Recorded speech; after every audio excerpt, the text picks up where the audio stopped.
After 4 years of chaos and violence, the Civil War did not end with the bang of a gun, but with the quiet sound of a pen hitting paper.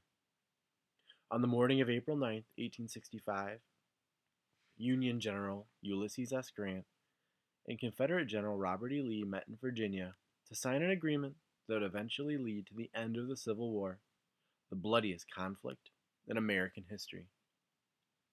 Grant and Lee met at Appomattox Courthouse in central Virginia to discuss the end of the Civil War.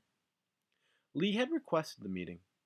He knew the Confederate Army could no longer take the brutality of war. After 4 bloody years of battle, the Confederate Army grew too weak and too small to continue fighting. Lee had no other options but to surrender. Lee said, "I have no other choice but to meet with General Grant, but I would rather die 100 deaths." This was a crucial moment in the final phases of the Civil War. Lee's surrender was not the official end of the war, but the meeting at Appomattox set the stage for the war's conclusion. The two generals came to a compromise that was beneficial to Confederate soldiers.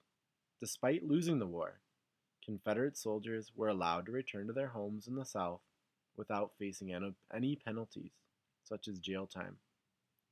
These terms of the compromise made it more appealing for other Confederate armies to surrender. By June, all Confederate armies had retreated and surrendered. At last, the deadliest war in United States history was over. By the time the war had concluded, more than 500,000 Americans had died in battle, and many more citizens had been injured. Now, it was time for the North and South to heal together.